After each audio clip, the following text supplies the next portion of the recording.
जय हिंद। आज हम आप लोगों को लेकर आए हैं सामान्य हिंदी 2025 का प्रतिदर्श मॉडल पेपर। अर्थात इसी तरह क्या होते हैं, एक मॉडल पेपर हम आप लोगों को लेकर आए हैं जो 24 फरवरी को आप लोगों का एग्ज़ाम होने वाला है। तो कैसे कैसे क्वेश्चन पूछे जाते हैं और कैसे उसका आंसर दिया जाता है, जिससे आप लोगों को यहाँ पर क्या मिल जाएंगे, हेल्प मिल जाएंगे। अर्थात 95 प्लस नंबर लाने के लिए कम से कम 2-3 मॉडल पेपर आप लोग अगर सॉल्व कर लेंगे तो समझ जाइए कि आप लोग क्या करेंगे, हिंदी का वहाँ पर बोर्ड में एकदम पूरी तरह से पेपर सॉल्व कर लेंगे। तो देखिए, यह जो है सामान्य हिंदी है। सामान्य हिंदी जो समय दिया रहता है कितना, 3 घंटे 15 मिनट का। आप लोगों को समय एकदम बाध्य रहेगा और 100 नंबर का पेपर होता है। तो देखिए, सबसे पहले क्या आता है कि कैसे लिखा जाता है। मॉडल पेपर को सॉल्व करने तो भाई लिखना तो सब जानते हैं, लेकिन कैसे सॉल्व किया जाएगा उसकी एक बड़ी समस्या होती है। तो देखिए, स्टेप बाय स्टेप देखते जाइएगा कैसे सॉल्व करना है, जिसकी वजह से आप लोगों को 95 प्लस नंबर लाने में मदद मिलेगा। तो आइए देखते हैं सबसे पहले क्या देता है। यहाँ पर खंड क, देखिए हम यहाँ पर तो ये नोट दिया यानी नोटिफिकेशन है। इसके बाद खंड क से क्या आते हैं कि बहुविकल्पीय होती हैं। खंड क बहुविकल्पीय होते हैं। तो पहले क्या करेंगे, पहले अपने कॉपी पर क्या लिखेंगे, खंड क, इसके बाद जो कौन सा नंबर है, प्रश्न संख्या 1, तो वो लिखेंगे। तो क लिखेंगे, जैसे ये लिखे हैं यहाँ पर क, देखिए खंड क ऐसे लिख देंगे अपने कॉपी पर। और ठीक उसी के नीचे क्या लिखेंगे, प्रश्न संख्या 1 ऐसे लिख देंगे। इसके लिखने के बाद आप सवाल पर आते हैं। जो मेन अदम जो हम लोगों का जो सवाल पूछा है वो क्या पूछा है, देखिए, अनाम दास का पोथा किस विधा की रचना है। देखिए, पहले तो जानकारी रहेगी, नहीं तो समस्याएं होती हैं इसमें। तो सोच समझ कर इसका आंसर दीजिएगा, क्योंकि ये ठोस नंबर होता है, 1 नंबर का होता है। अगर सही तो 1 नंबर, गलत तो खत्म। तो देखिए, अनाम दास का पोथा किस विधा की रचना है। 4 ऑप्शन दिए हैं, कहानी, आत्मकथा, उपन्यास, जीवनी। तो देखिए, अनाम दास का पोथा जो है वो क्या है, उपन्यास है। तो आप लोग क्या करेंगे, इसका उत्तर लिखेंगे। कैसे, यहाँ पर देखिए दिखा दे रहे हैं आप लोगों को। क डालेंगे यहाँ पर प्रश्न संख्या 1 का क में आपको क्या है, उपन्यास। तो यहाँ पर उपन्यास उसका उत्तर लिख देंगे। इस तरह से आपको क्या मिल जाएंगे, 1 नंबर मिल जाएंगे। इसी तरह अथातो घुमक्कड़ जिज्ञासा के लेखक हैं। देखिए, अथातो घुमक्कड़ जिज्ञासा के लेखक हैं, कौन है, तो राहुल साकृत्यायन, विद्यानिवास मिश्र, प्रेमचंद्र या नागार्जुन। तो इन चारों में से देखा जाता है कि कौन है। अगर जो आपका ऑप्शन सही रहेगा तो उसी का ऑप्शन क्या करेंगे, यहाँ पर लिख देंगे। तो कौन सही है, तो राहुल साकृत्यायन क्या है, अर्थात को घुमक्कड़ जिज्ञासु के लेखक हैं। इसके बाद क्या पूछा है, निम्नलिखित में से कौन सा उपन्यास प्रेमचंद्र द्वारा लिखा गया है। तो इरावती है नहीं, सुनीता भी नहीं है, ऋतु चक्र भी नहीं है। अब देखना है कि इन चारों में से कौन है। देखिए, हम तो यहाँ पर बोल रहे हैं कि ये नहीं, लेकिन कौन सही है, ये चारों ऑप्शन में से आपको जो अगर रहेगा तो उसको क्या करेंगे, लिख देंगे। तो उसका आंसर क्या है, निर्मला कौन लिखे हैं, तो यही लिखे हैं, कौन, प्रेमचंद्र द्वारा लिखा गया कौन सा है, तो निर्मला। इसके बाद आता है, नागरी नीरद का पत्र का संपादन किया था। तो कौन कौन किए थे, इसमें 4 ऑप्शन दिए हैं, भारतेंदु हरिश्चंद्र ने, प्रेमधन ने, प्रताप नारायण मिश्र ने, बालकृष्ण भट्ट ने। तो कौन किए थे, तो यहाँ पर प्रेमधन ने क्या किया था, लिखे थे किसको, तो इसका कौन सा था, नागरी नीरद के जो लेखक हैं कौन है, संपादन किए थे तो प्रेमधन किए थे। इसके बाद आता है कि चिंतामणि के लेखक हैं। तो चिंतामणि के लेखक महावीर प्रसाद द्विवेदी, रामचंद्र शुक्ल, हजारी प्रसाद द्विवेदी, डॉक्टर नागेंद्र। तो इन 4 में से कौन ऑप्शन सही है, तो रामचंद्र शुक्ल।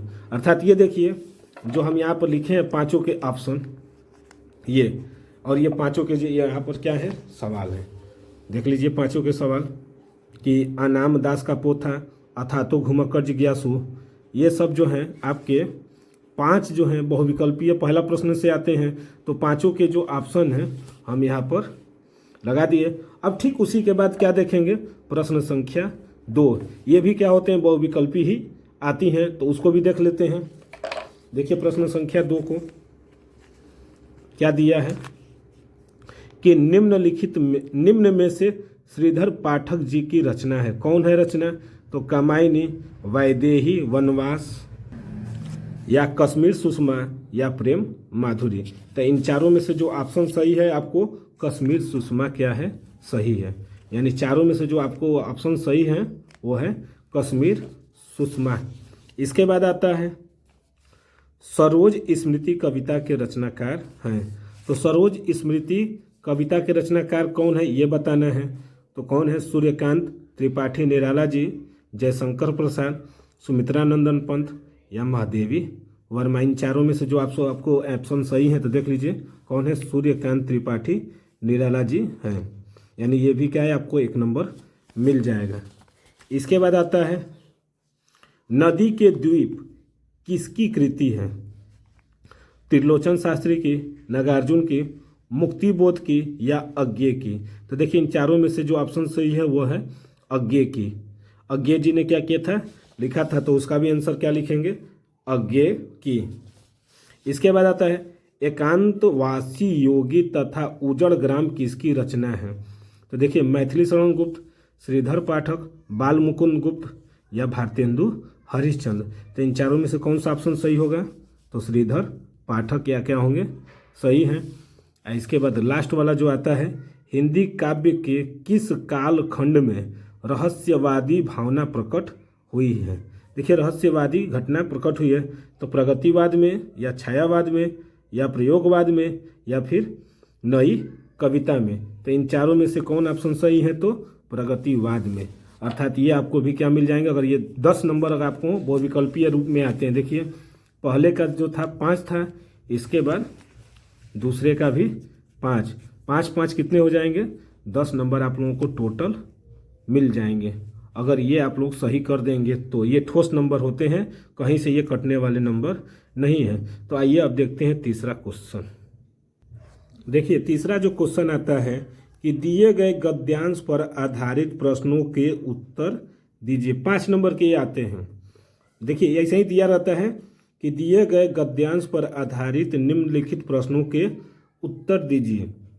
तो एक तो गद्यांश दिया रहेगा, गद्यांश ये दिया रहेगा, और एक अथवा कर आता है। तो देखिए दोनों में से कोई एक आपको करना होता है, दोनों नहीं करिएगा। तो जो दिया रहता है पहले उसी को, तो पहले क्या किया जाएगा, गद्यांश को मन अदम ध्यान से पढ़ा जाएगा, इसके बाद उसका उत्तर दिया जाता है। तो देखिए साहित्य, कला, नृत्य, गीत, आमोद प्रमोद अनेक रूपों में राष्ट्रीय जन अपने अपने मानसिक भावों को प्रकट करते हैं। आत्मा का जो विश्वव्यापी आनंद भाव है वह इन विविध रूपों में साकार होता है। यद्यपि बाह्य रूप की दृष्टि से संस्कृति के ये बाहरी लक्षण अनेक दिखाई पड़ते हैं, किंतु आंतरिक आनंद की दृष्टि से उनमें एक सूत्रता है। जो व्यक्ति सहृदय है वह प्रत्येक संस्कृति के आनंद पक्ष को स्वीकार करता है, उससे आनंदित होता है। इस प्रकार की उदार भावना की विविध जनों से बने हुए राष्ट्र के लिए स्वास्थ्यकर है। ये पहले अपने पढ़िएगा। इसके बाद देखिएगा कि आपकी बुक में यानी आपकी किताब में कौन से पाठ से, हिंदी के कौन से पाठ में ये दिया हुआ है। तो उसके आधारित पर क्या होंगे प्रश्न पूछे जाते हैं। जैसे उपर्युक्त गद्यांश का संदर्भ लिखिए। इसके बाद है राष्ट्रीय जन अपने मानसिक भावों को किन रूपों में प्रकट करते हैं। इसके बाद देखता है कि रेखांकित अंशों की व्याख्या कीजिए। आंतरिक आनंद की दृष्टि से किनमें एक सूत्रता है और कौन सी भावना राष्ट्र के लिए स्वास्थ्यकर है। ये ऐसे ही क्वेश्चन आएंगे, इनका आंसर आपको लिखना होता है। तो देखिए कैसे लिखेंगे। पहले क्या डालेंगे, प्रश्न संख्या 3 ये डाल दिए। इसके बाद कौन से पैराग्राफ को लिखने जा रहे हैं उसको क्या करेंगे हम लोग यहाँ पर लिखेंगे। क्या लिखेंगे, Amod Pramod last dot dot कर लास्ट वाला जो लाइन लिखा रहेगा उसको लिख देंगे स्वास्थ्यकर है। तो सबसे पहले इसका पूछा है कि उपर्युक्त गद्यांश का संदर्भ लिखिए। तो क पहला है, क पूछा है इसमें, तो संदर्भ, और संदर्भ ऐसे लिखेंगे क्या, प्रस्तुत गद्यांश के लेखक वासुदेव शरण अग्रवाल है और पाठ का नाम राष्ट्र का स्वरूप है। ये आपका संदर्भ हो गया। इसके बाद पूछा है क्या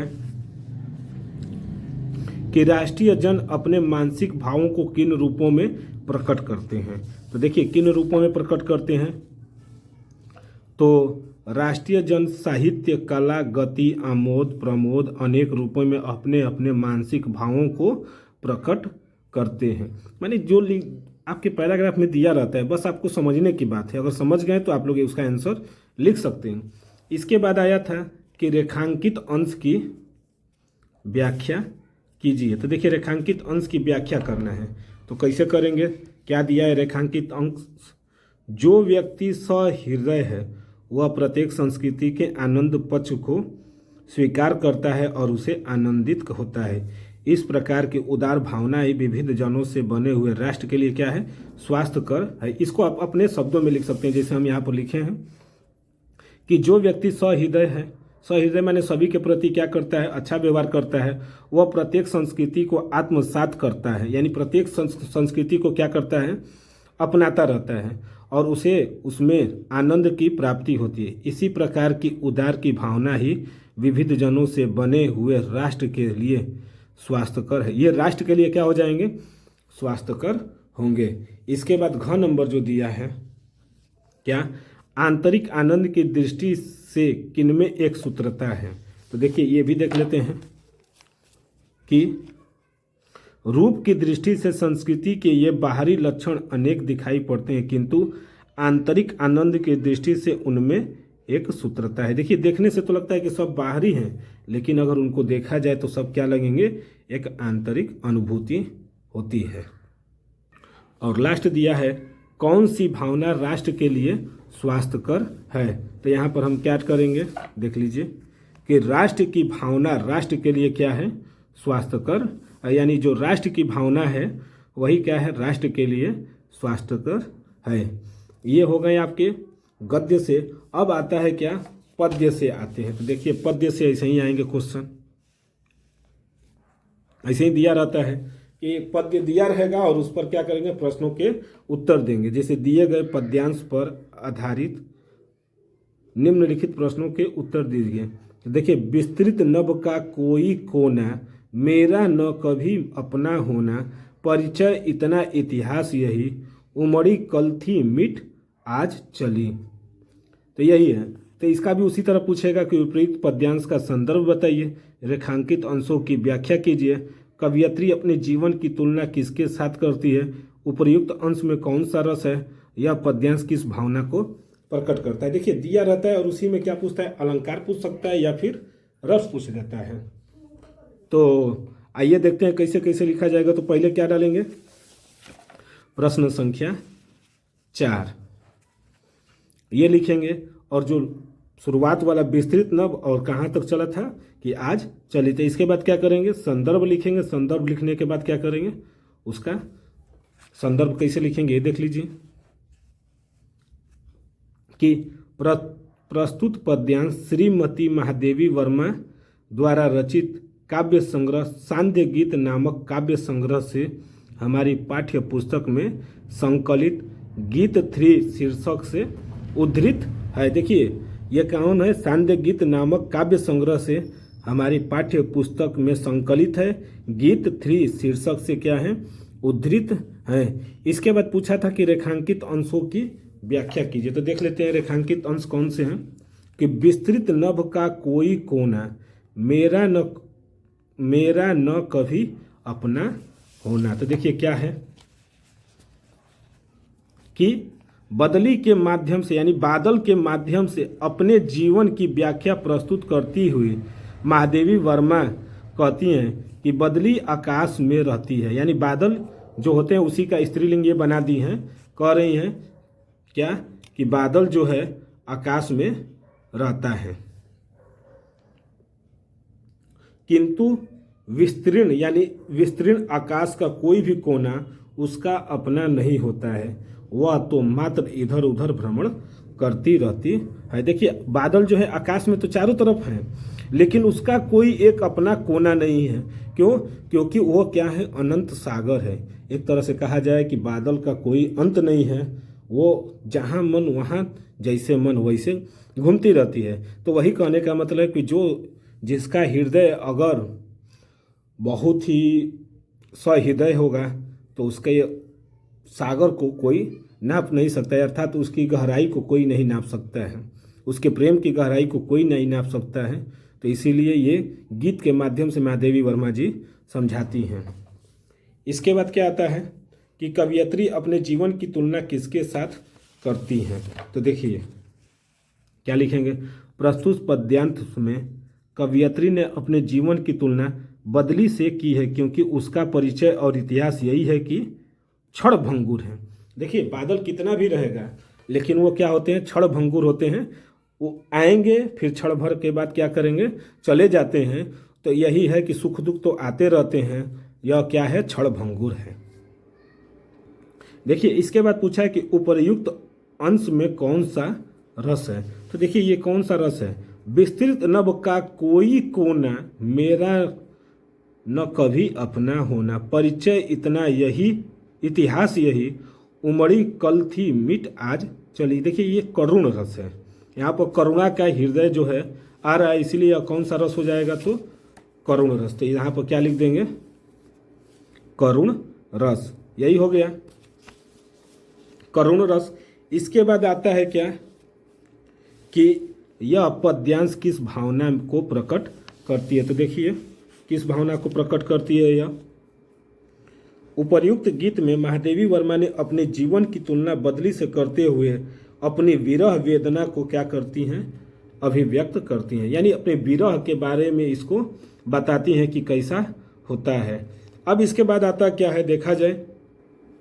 देखिए इसके बाद आता है कि निम्नलिखित में से किसी एक लेखक का परिचय देते हुए उनकी प्रमुख रचनाओं का उल्लेख कीजिए, और ये होते हैं अधिकतम 80 नंबर के। तो इसमें देखिए 3 लेखक हैं, वासुदेव शरण अग्रवाल, APJ अब्दुल कलाम, हरिशंकर प्रसाद। ये तीनों इम्पॉर्टेंट हैं। तीनों में से किसी एक पर आप चाहें तो लिख सकते हैं। तो आइए हम भी क्या करते हैं, किसी एक पर लिखकर आप लोगों को बता देते हैं कि कैसे जीवन परिचय। देखिए यहाँ पर लिखेंगे क्या, प्रश्न संख्या 5 का क, वासुदेव शरण अग्रवाल का जीवन परिचय, जिसमें क्या होंगे, जन्म कब हुआ था, 7 अगस्त 1904 ईस्वी में। जन्म स्थान मेरठ यानी उत्तर प्रदेश। इनकी उपाधि PhD D.Litt। भाषा क्या था, विषयानुकूल, प्रौढ़ और परिमार्जित खड़ी बोली।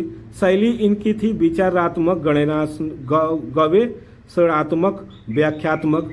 प्रमुख रचनाएं जो है पृथ्वी पुत्र, भारत की एकता, कल्प वृक्ष, भारत भूमि, वाग्यधारा। और इनकी जो मृत्यु हुई 27 जुलाई 1967 में। अब इसके बाद क्या लिखेंगे, जीवन परिचय। तो देखिए जीवन परिचय इसी तरह लिखा जाएगा बच्चा, क्या, वासुदेव शरण अग्रवाल का जन्म 7 अगस्त 1904 ईस्वी में मेरठ जनपद के खेड़ा ग्राम में हुआ था। इनके माता पिता लखनऊ में रहते थे, अतः इनका बचपन लखनऊ में बीता। सन 1929 ईस्वी में लखनऊ विश्वविद्यालय से इन्होंने MA किया। तदंतर मथुरा के पुरातत्व संग्रहालय के अध्यक्ष पद पर रहे। सन 1941 ईस्वी में इन्होंने PhD तथा 1946 ईस्वी में D.Litt की उपाधियां प्राप्त की। उन्होंने पारणिकालीन भारत विषय पर शोध किया। सन 1946 ईस्वी से 1951 ईस्वी तक सेंट्रल एशियन एंटीक्विटीज म्यूजियम के सुपरिटेंडेंट और भारतीय पुरातत्व विभाग के अध्यक्ष पद का कार्य बड़ी प्रतिष्ठा और सफलतापूर्वक किया। सन 1952 ईस्वी में लखनऊ विश्वविद्यालय में राधा कुमुद मुखर्जी व्याख्यान निधि की ओर से व्याख्यात नियुक्त किए गए। अग्रवाल जी ने पाली, संस्कृत, अंग्रेजी आदि भाषाओं तथा प्राचीन संस्कृति और पुरातत्व का गहन अध्ययन किया था।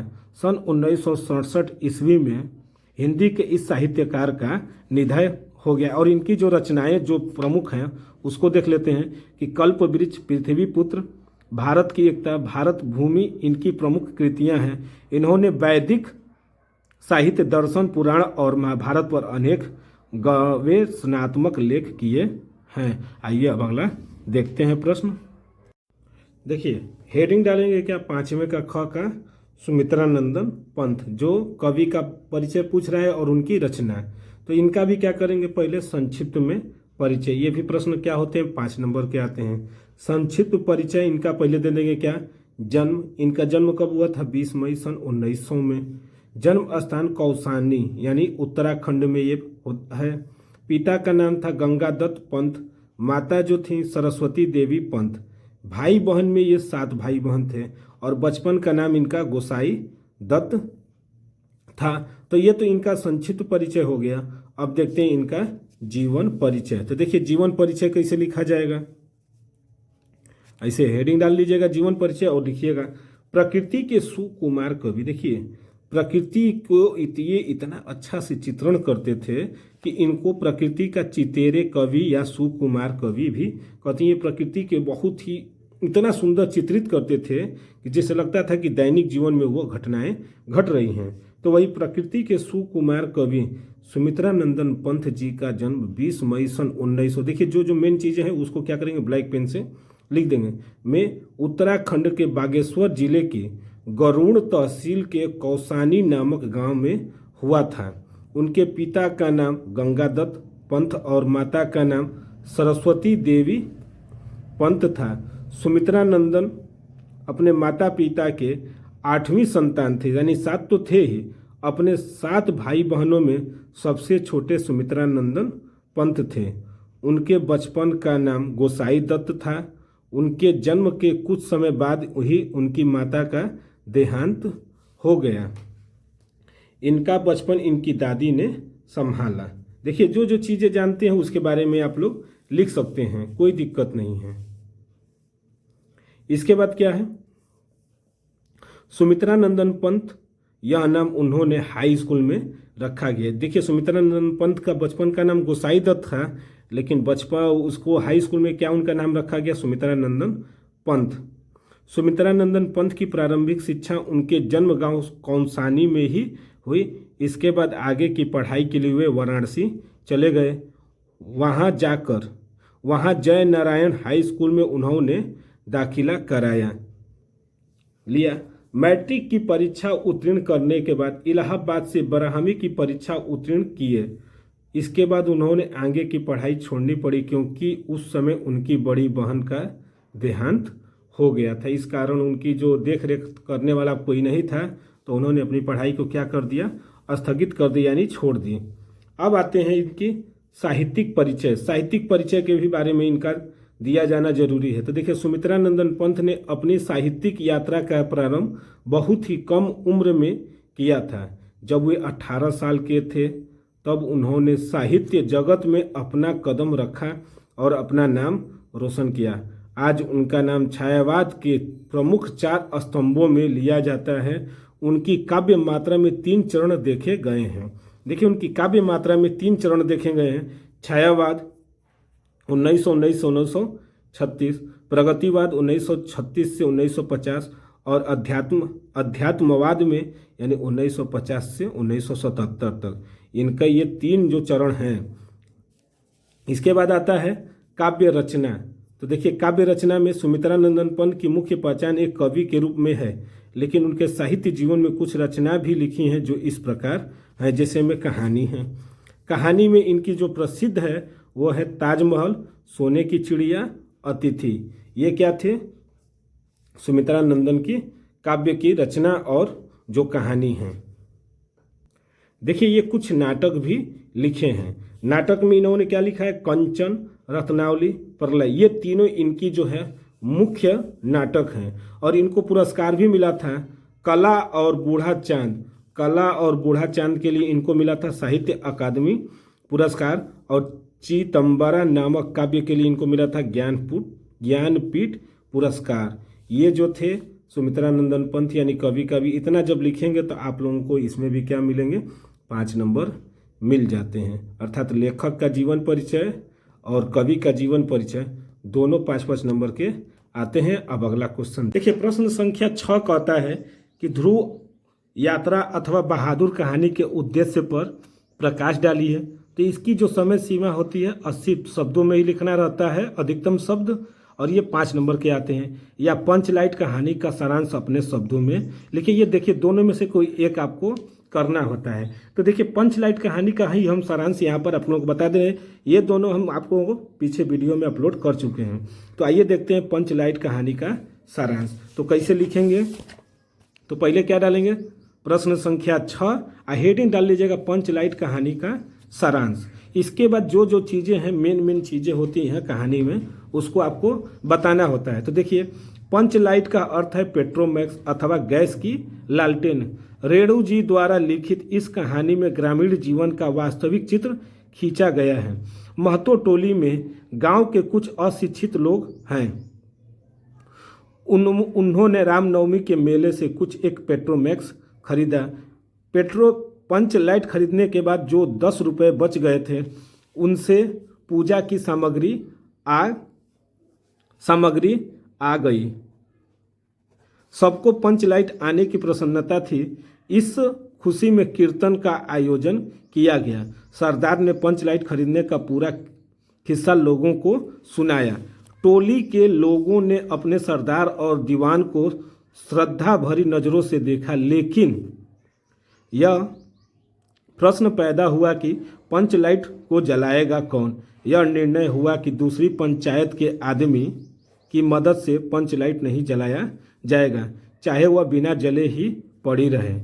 कुलरी काकी की बेटी मुनरी वहीं बैठी थी। मुनरी को पता था कि गोधन को पंच लाइट जलाना जानता है। मुनरी ने अपनी सहेली कनेली को बताया। कनेली ने यह बात सरदार को बताई। सरपंच तक ये बात पहुंची और गोधन को बुलाया गया। गोधन ने गांव वालों से स्प्रिट मांगा, लेकिन उन्होंने यह नहीं पता था कि स्प्रिट क्या होता है। फिर उसे गड़ी के तेल से पंच लाइट को जलाया। पंच लाइट जलने लगा। सारे गांव वाले प्रसन्न हो गए। गोधन को गांव में रहने की अनुमति मिल गई। मुनरी बहुत खुश थी क्योंकि वह गोधन से प्रेम करती थी। गोधन ने सबका दिल जीत लिया। सरदार ने कहा, तुम्हारा 7 खून माफ, खूब गाओ सलीमा का गाना। ये जो होता है ना, ये जो है पंच लाइट का, तो इसका आप लोगों को क्या लिखना रहता है, सारांश। तो सारांश जो आप कहानी को जानते हैं, पढ़े हैं, तो उसको अपने शब्दों में लिख सकते हैं। ये हो गया। अब आते हैं अगला प्रश्न 7वां पर।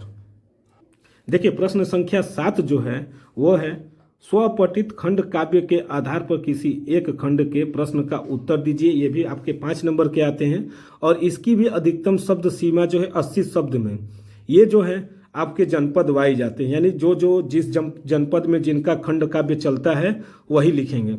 जैसे गाजीपुर के लिए त्यागपति है तो त्यागपति लिखेंगे। रश्मि रथी जो है वाराणसी के लिए तो वाराणसी वाले लिखेंगे। तो उसी तरह सबके लिए क्या है, अलग अलग है। तो आइए देखते हैं त्यागपति खंड काव्य के आधार पर राजश्री का चरित्र चित्रण, तो इसको कैसे लिखा जाएगा।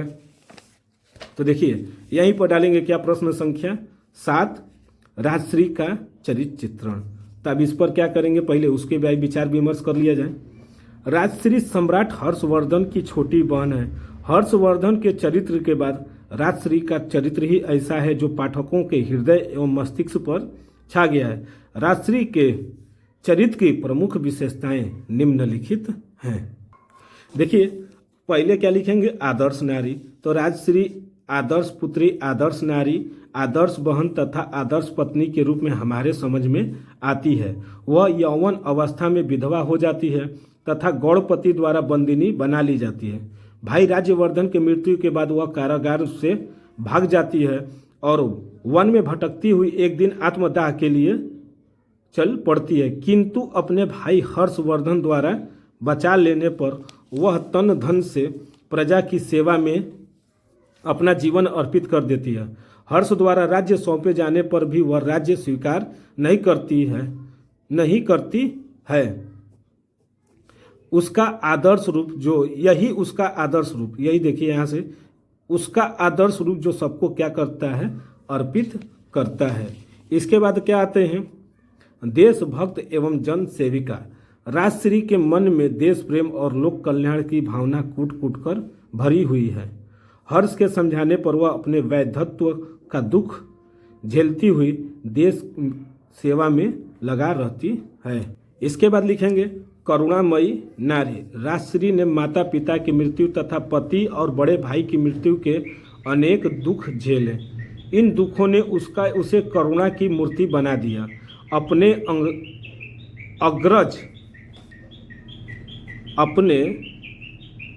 अग्रज हर्षवर्धन से मिलते समय उसकी कारुणिक दशा अत्यंत धार्मिक प्रतीत होती है।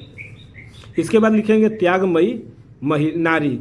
राजश्री का जीवन त्याग की भावना से अलौकित है। भाई हर्षवर्धन द्वारा कन्नौज का राज्य दिए जाने पर भी वह उसे स्वीकार नहीं करती है। हर्षवर्धन को समझाने पर भी वह नाम मात्र ही शासिका बनी रहती है। प्रयाग महोत्सव के समय हर्षवर्धन के साथ राजश्री भी अपना सर्वस्व प्रजा के हितार्थ त्याग देती है। देखिए अब देखेंगे प्रश्न संख्या 8।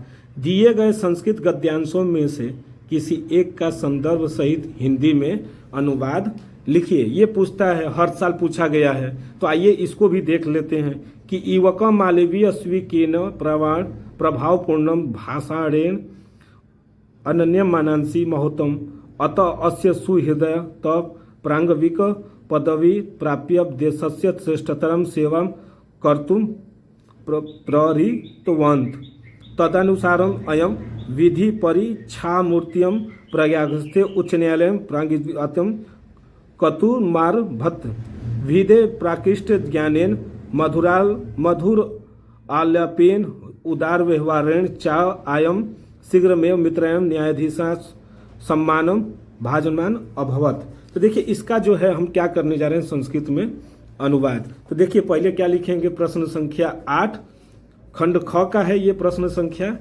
8। तो क्या करेंगे, जो लिखा रहता है पैराग्राफ उसको पहले ऐसे लिख देते हैं। इसके बाद क्या लिखेंगे, संदर्भ। तो प्रस्तुत गद्यांश हमारी पाठ्य पुस्तक हिंदी संस्कृत दिग्दर्शिका के महामना मालवीय पाठ से उद्धृत है। इसके बाद उसका क्या कर देंगे, ऐसे ही संस्कृत में उसका हिंदी में अनुवाद कर देंगे। क्या करेंगे, इवक मालवीय ने अपने प्रभावपूर्ण भाषण के द्वारा लोगों के मन को मोह लिया, इसलिए उनके दोस्त उनको वकील की पदवी प्राप्त करके देश की उच्चतर सेवा करने के लिए प्रेरित किए। उसके अनुसार ये वकालत की परीक्षा उत्तीर्ण करके प्रयागराज में स्थित उच्च न्यायालय में वकालत का काम करना प्रारंभ कर दिया। कानून का अधिक ज्ञान, मधुर वाणी और उदार व्यवहार से ये जल्द ही मित्रों और न्यायाधीशों के सम्मान का पात्र बन गए। ये पैराग्राफ बहुत ही ज़्यादा इम्पॉर्टेंट है, तो अगर आप लोग इसका स्क्रीनशॉट लेना चाहें तो ले सकते हैं। देखिए 8वां का जो ख क्या कहता है कि दिए गए, देखिए 8वां का जो ख है, दिए गए पद्यांशों में से किसी एक का ससंदर्भ हिंदी में अनुवाद कीजिए। तो ये दिया था, जैसे उसमें गद्य में करना रहता है उसी तरह क्या करेंगे यहाँ पर पद्य में करेंगे। तो पद्य में देखिए 2 कविताएं 2 श्लोक दिया है, किसी एक का क्या करना है, संस्कृत में अनुवाद करना है। तो आइए देखते हैं इसको कैसे किया जाएगा। तो देखिए सबसे पहले क्या करेंगे यहाँ पर कि प्रश्न संख्या 8 का ख क्या लिखेंगे, जो पैराग्राफ आपका दिया है, क्या न मे रोचते भद्रम व उलुक स्याभि से चनम अक्रुद्धस्य मुखम पश्यम कथम क्रुद्धो भविष्यति। हम इसी का क्या करने जा रहे हैं, हिंदी में अनुवाद कर देते हैं। तो देखिए पहले तो ये देखा जाएगा संदर्भ। तो प्रस्तुत गद्यांश हमारी पाठ्य पुस्तक संस्कृत दिग्दर्शिका के जातक कथा पाठ के उलुक जातकम से उद्धृत है। अब इसका क्या किया जाएगा कि हिंदी में अनुवाद। तो देखिए हिंदी में अनुवाद कैसे होगा कि तुम्हारा उल्लू का राज्य अभिषेक मुझे अच्छा नहीं लगता, इस क्रोधहीन का मुख देखो, क्रोध में कैसा होगा। यही है, देखिए क्या बोला है, न मे रोजते भद्रम व उलुकस्य अभिषेचनम, यानी मुझे तुम्हारी जो उल्लू को जो तुम राजा बनाने जा रहे हो तो उसका तो फेस जब ऐसे नॉर्मली जैसे इस तरह है, इतना भयानक है, तो जब वो क्रोध होगा तो उसका मुख कैसा होगा, इसलिए मुझे यह क्या है राजा पसंद नहीं है। यही है इस कविता का अर्थ। तो वही है कि तुम्हारा उल्लू का राज्य अभिषेक मुझे अच्छा नहीं लगता है। इस क्रोधहीन का मुख देखो, क्रोध में कैसा होगा। मुझे अच्छा नहीं लगता कहकर चिल्लाता हुआ आकाश में उड़ गया। उल्लू ने भी उड़कर उसका पीछा किया। तब से लेकर वे दोनों के शत्रु हो गए।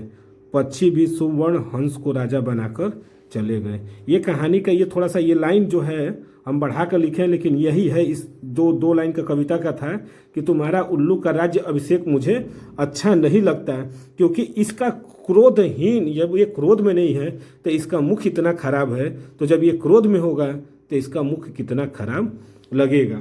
तो ये क्या थे कि संस्कृत के पद्य में इनका हिंदी में अनुवाद। अब आइए अगला नंबर देखते हैं, 9वां प्रश्न।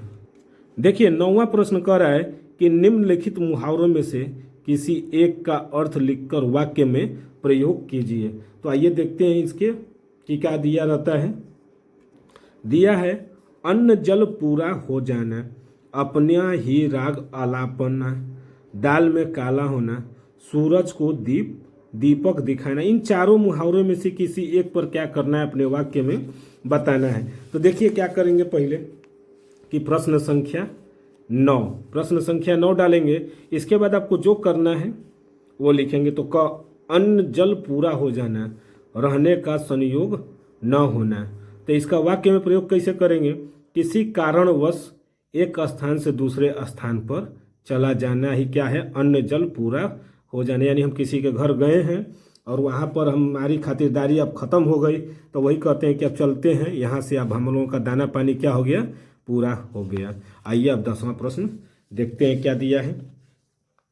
10वां प्रश्न दिया है कि अपठित गद्यांश पर आधारित निम्नलिखित प्रश्नों के उत्तर दीजिए। तो देखिए यह पैराग्राफ आप लोगों को पढ़े नहीं है, किताब में नहीं दिया रहता है, लेकिन यहाँ पर आप उसकी जो पैराग्राफ को अगर ध्यान से पढ़ लेंगे तो जानते हैं इससे क्या होगा, इससे जो रिलेटेड जो क्वेश्चन पूछेंगे आप उसको बता देंगे। देखिए जिस प्रकार सुखी होने का प्रत्येक प्राणी को अधिकार है, उसी प्रकार मुक्त आतंक होने पर का भी, पर कार्य क्षेत्र के चक्रव्यूह में पढ़कर जिस प्रकार सुखी होना प्रयत्न साध्य होता है, उसी प्रकार निर्भय होना भी निर्भयता के संपादन के लिए दो बातें अपेक्षित होती हैं। पहली तो यह कि दूसरों को हमसे अधिकार किसी प्रकार का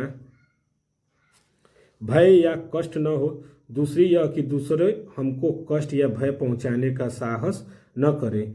इनमें से एक का संबंध उत्कृष्टशील है और दूसरे का शक्ति और पुरुषार्थ से।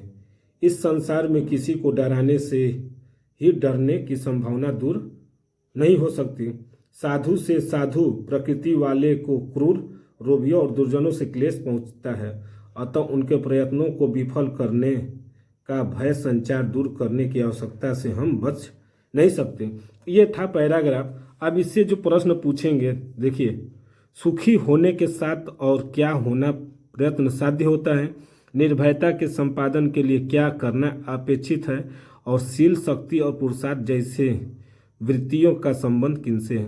तो देखिए पहला प्रश्न देखते हैं, सुखी होने के साथ और जल क्या होना प्रयत्न साध्य होता है। तो देखिए इसका क्या लिखेंगे, ये लिख देंगे प्रश्न संख्या 10 और उसका उत्तर। तो सुखी होने के साथ साथ अच्छे कर्म करना, ईमानदारी से रहना और सकारात्मक सोच रखना भी प्रार्थना साध्य होता है। ऐसे ही लिखना है प्रश्न। दूसरा क्या पूछा है कि निर्भयता के संपादन के लिए क्या करना चाहिए। तो निर्भयता के संपादन के लिए दो बातें अपेक्षित होती हैं। पहली तो यह कि दूसरों को हमसे किसी प्रकार का भय या कष्ट न हो, और दूसरी यह कि दूसरे हमको कष्ट या भय पहुंचाने का साहस न करे। दूसरी बात ये हो गई। और तीसरा जो क्या कह रहे हैं प्रश्न में कि शील शक्ति पुरुषार्थ जैसी वृत्तियों का संबंध किनसे है। तो देखिए शील शक्ति का संबंध उत्कृष्ट से है और पुरुषार्थ का संबंध मानव के लक्ष्य या उद्देश्य से है। ये हो गए। अब आइए अगला देखते हैं। 10वां हो गया, तो 11वां का क।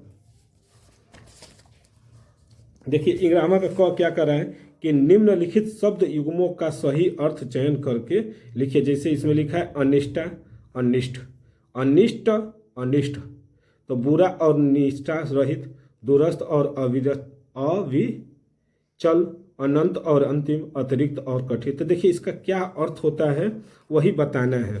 तो क्या है, बुरा और निष्ठा रहित। इसी तरह बस आंसर लिख देना है आप लोगों को कि बुरा और निष्ठा रहित। जैसे इसमें है ना कि अनिष्ट और अनिष्ट, तो बुरा और निष्ठा रहित, अ वाला क्या होगा, सही होगा। इसी तरह ये मात्र और मातृ में कौन सही है, तो मंत्र और मान्य, केवल और माता, मलिन और मृदु, मैत्री और मुग्ध। तो देखिए मातृ का मतलब तो माता होता है और मात्र का मतलब केवल, तो क्या हो जाएंगे, केवल और माता।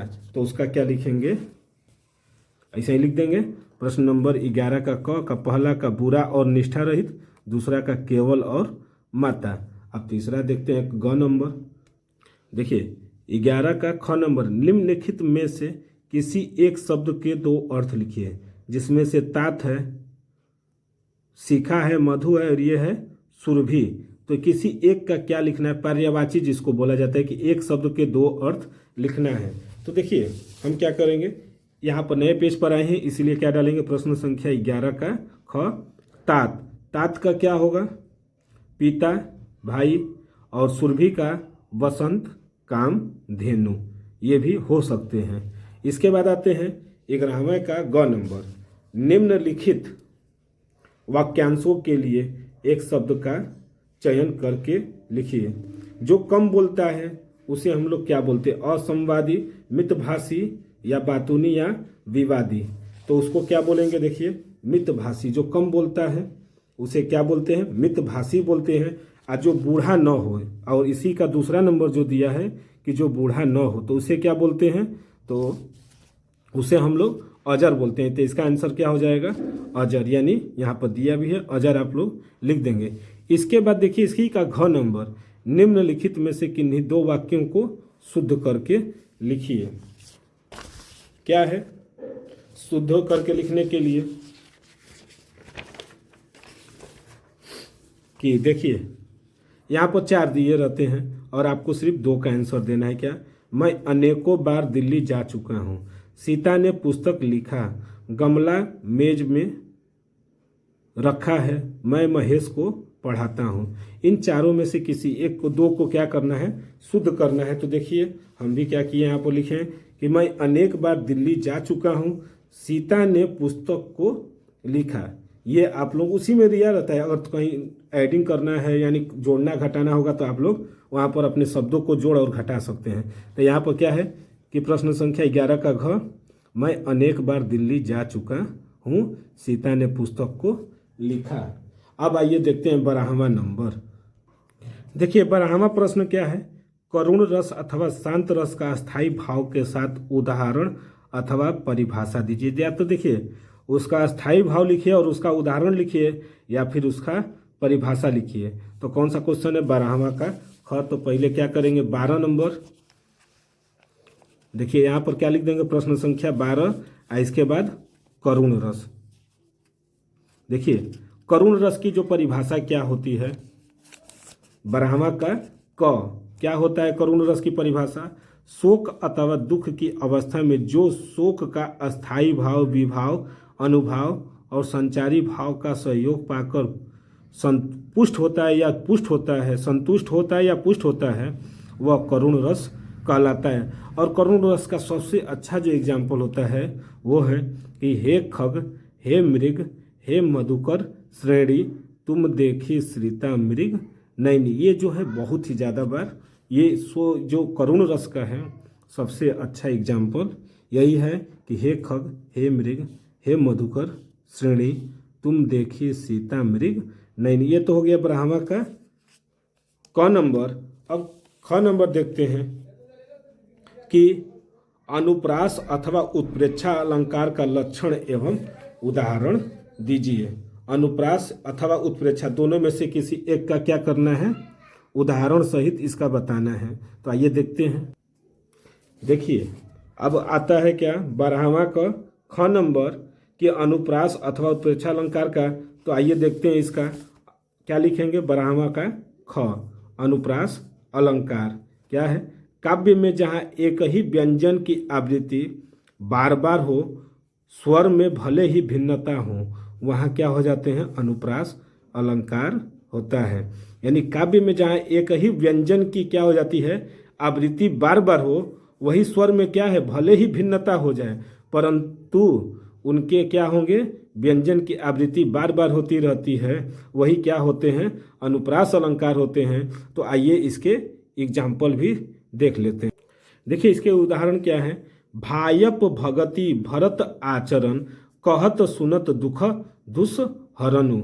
यानी यहाँ पर देखिए भग व्यंजन जो है बार बार आ रहे हैं, यानी एक दो या दो से अधिक बार आए हैं, इसलिए यह क्या है? अनुप्रास अलंकार है। यहाँ पर क्या है? भायप भगति भरत आचरणु, कहत सुनत दुख दूषण हरनु। ये जो है किसके एग्जाम्पल हो जाएंगे? तो अनुप्रास अलंकार के। आइए अब देखते हैं 13वां प्रश्न। 13वां प्रश्न क्या कर रहा है कि बैंक प्रबंधन को शिक्षा ऋण के आवेदन के संबंध में पत्र लिखिए अथवा किसी पर्यटन स्थल की तीर्थ यात्रा का वर्णन करते हुए मित्र को पत्र लिखिए। तो देखिए ये लिखते हैं बैंक प्रबंधन को ऋण शिक्षा के लिए आवेदन पत्र। तो देखिए क्या लिखेंगे? सेवा में प्रबंधक Punjab national bank civil lines Faizabad. यहाँ पर आप कोई भी नाम लिख सकते हैं, लेकिन यहाँ पर लिखेंगे सेवा में प्रबंधक पंजाब नेशनल बैंक। इसके बाद क्या लिखेंगे? महोदय, सविनय निवेदन है कि अब जो वर्ष चल रहा है 2025, तो 2025 में अवध विश्वविद्यालय से बीए की परीक्षा प्रथम श्रेणी में उत्तीर्ण करने के बाद से अब तक मुझे कहीं कोई रोजगार प्राप्त नहीं हो सका है। मुझे ज्ञात हुआ कि विभिन्न सरकारी ऋण योजनाओं के अंतर्गत आपका बैंक भी बेरोजगार युवकों को 50,000 रुपये तक क्या ऋण सुविधा प्रदान कर रहा है। अतः इस संदर्भ में आवश्यक प्रपत्र आदि भरकर मुझे भी उक्त राशि का ऋण प्रदान करने की कृपा करें। देखिए ये तो हो गए। इसके बाद क्या लिखेंगे नीचे? इतना जो आप जो लिखना चाहते हैं अपने शब्दों में भी लिख सकते हैं। इसके बाद नीचे लिखेंगे क्या? दिनांक, जो आपको डेट रहेगा। इसके बाद प्रार्थी, यहाँ पर अपना नाम मत लिखिएगा, लिखना है तो लिख दीजिएगा। महेश प्रसाद, अयोध्या फैजाबाद। यहाँ पर दूसरे का नाम लिखना रहता है, अपना नहीं। या नहीं लिखेंगे प्रार्थी लिखकर, इसके बाद इसको छोड़ देंगे, तब भी ये हो जाता है। तो देखिए लास्ट में बचा है आपका निबंध। अब निबंध को भी देख लेते हैं। देखिए आखिरी जो आप लोगों का प्रश्न आता है कि निम्नलिखित विषयों में से किसी एक पर अपनी भाषा शैली में निबंध लिखिए। देखिए अपनी भाषा शैली में अर्थात ये जरूरी नहीं है कि आप जो किताब में पढ़ कर आए हैं उसी तरह लिखिएगा, अपनी भाषा में भी आप लोग इसको लिख सकते हैं, जिसमें से 5 दिए रहते हैं और ये आता है सबसे लॉन्ग क्वेश्चन होते हैं 9 नंबर का, 150 शब्दों में इसको लिखने के लिए आता है। तो देखिए इसमें पहला है पर्यावरण संरक्षण का महत्व, दूसरा है विद्यार्थी जीवन में अनुशासन का महत्व, वर्तमान समय में नारी शिक्षा, साहित्य और समाज का संबंध, राष्ट्रीय शिक्षा नीति 2020 यानी 2020 में क्या हुई थी। तो देखिए इनमें से आपको जो लिखना है उसका क्या करेंगे? प्रश्न संख्या डालेंगे और फिर क्या करेंगे? उसको लिखना शुरू कर देंगे। तो देखिए पहले हम लोग लिखेंगे पर्यावरण संरक्षण का महत्व। तो आइए देखते हैं पर्यावरण संरक्षण का महत्व। तो देखिए क्या लिखेंगे? प्रश्न संख्या 14। इसके बाद पर्यावरण संरक्षण का महत्व जो कौन सा है, क नंबर है, तो इस पर आप क्या करेंगे? निबंध लिखना शुरू करेंगे। निबंध लिखने से पहले उसकी प्रस्तावना लिखना जरूरी होता है। तो प्रस्तावना कैसे लिखेंगे? तो आइए उसको भी देख लेते हैं। तो देखिए बच्चा, पहले डालेंगे क्या? प्रस्तावना। प्रस्तावना में क्या लिखेंगे कि पर्यावरण दो शब्दों परि तथा आवरण के संयोग से बना है। यहाँ परि का अर्थ है चारों ओर तथा आवरण का अर्थ है घेरा, अर्थात ऐसी चीजों का समुच्चय जो प्राणियों को चारों ओर से घेरे हुए है उसे क्या कहते हैं? पर्यावरण कहते हैं। प्रकृति ने हमारे चारों ओर ऐसी वस्तुएं और वातावरण निर्मित किए हैं जो सब प्रकार से हमारी उन्नति और स्वास्थ्य के लिए अनुकूल है। आज पर्यावरण सुरक्षा संपूर्ण विश्व की क्या हो गई है? समस्या बन गई है। ये तो हो गया आपका प्रस्तावना। इसके बाद क्या लिखेंगे कि देखिए पर्यावरण सुरक्षा का महत्व। तो पर्यावरण सुरक्षा की अवधारणा अत्यंत प्राचीन है। वैदिक ऋषि प्रार्थन कहते थे, यहाँ पर कहते थे कर लीजिएगा, पृथ्वी जल औषधि एवं वनस्पति हमारे लिए शांतिप्रद हो।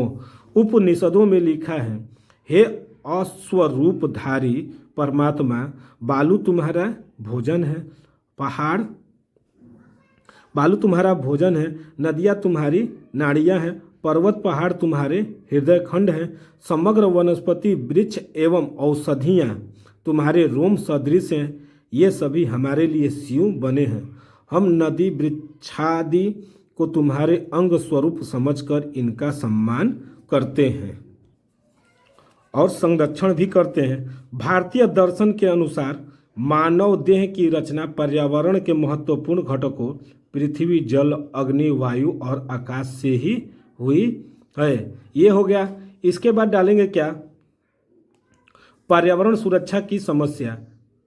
आज मानव प्रकृति पर विजय प्राप्त करने का सपना देखने लगा है। आज मानव प्रकृति पर विजय प्राप्त करने का सपना देखने लगा। यही कारण है कि आज प्राकृतिक संतुलन बिगड़ गया है। जीवनदायिनी प्रकृति कुपित होकर विनाश की ओर अग्रसर है, परंतु मनुष्य इस असंतुलन के प्रति अब भी सावधान नहीं है। जल ही जीवन है का जाप करने वाला मनुष्य स्वयं जल के लिए समस्या बन गया है। उसके द्वारा शहर भर के मल मूत्र कचड़े, कारखानों से निकलने वाले अपशिष्ट पदार्थों को नदियों के जल में प्रवाहित कर दिया जाता है। इस प्रकार जिससे जल अशुद्ध हो जाता है। इसी प्रकार पैदावार बढ़ाने के लिए किसान जिस तेजी के साथ कीटनाशक, शाकनाशक और रोगनाशक रसायनों तथा उर्वरकों का प्रयोग कर रहे हैं, वह पर्यावरण सुरक्षा के लिए ही क्या हो गई हैं, समस्या बन गई हैं। ये था। अब अगला हेडिंग क्या डालेंगे, पर्यावरण सुरक्षा की महत्ता। तो पर्यावरण और प्राणियों का घनिष्ठ संबंध है, परंतु मानवीय महत्वाकांक्षाओं, मूल्यों, प्रतिस्पर्धाओं के चलते पर्यावरण प्रदूषण का संकट उत्पन्न हो गया। प्रदूषण के आधिक्य से पृथ्वी के अनेक जीव और वनस्पति लुप्त हो गए हैं और अनेक लुप्त होने के कगार पर हैं। यदि पर्यावरण प्रदूषण का संकट उत्पन्न हो गया है, प्रदूषण के आधिक्य से पृथ्वी के अनेक जीव और वनस्पति लुप्त हो गए हैं। ये आप लोग यहीं तक लिख दीजिएगा। और यदि पर्यावरण प्रदूषण इसी गति से बढ़ता रहा तो वह दिन भी दूर नहीं है जब मनुष्य का अस्तित्व भी खतरे में पड़ जाएगा। इसलिए पर्यावरण सुरक्षा से संबंधित व्यापक अवधारणाएं दिनों दिन जन्म ले रही हैं। इसके बाद हेडिंग डालेंगे, पर्यावरण सुरक्षा के उपाय, क्या क्या उपाय हो सकते हैं। तो देखिए, पर्यावरण सुरक्षा हेतु जन जागरण, सहयोग और समर्थन अनिवार्य है। अतः प्रमुख उपाय निम्नलिखित हैं। कचरे की मात्रा कम करनी चाहिए, कचरे को सही स्थान पर फेंकना, पॉली बैग का प्रयोग बंद करना, पानी की बर्बादी को रोकना, वायु प्रदूषण एवं ध्वनि प्रदूषण पर नियंत्रण और कृत्रिम उर्वरकों के स्थान पर जैव उर्वरकों का प्रयोग करना। देखिए, लास्ट में उपसंहार लिखना मत भूलिएगा। ये बहुत ही इम्पोर्टेंट होते हैं उपसंहार लिखने के लिए, कि हमें भविष्य में सुरक्षित एवं स्वास्थ्य की समस्या सुनिश्चित करने के लिए न केवल पर्यावरण ही महत्ता समझानी होगी, अपितु उसे सुरक्षित रखने का भी उत्तरदायित्व तो निभाना होगा। यह याद रखना आवश्यक है कि पर्यावरण सुरक्षा के लिए उठा पहला कदम व्यक्तिगत स्तर पर हमसे ही आरंभ होता है। अतः पर्यावरण को संरक्षित करना ही हमारा दायित्व है। ये देखिए, जो हम यहाँ पर जो आपको पेपर लेकर आए थे कि ये वाला, इसका हमने क्या किया, पूरा सॉल्यूशन बता दिया। समय आप लोगों के लिए बाध्य 3 घंटे 15 मिनट।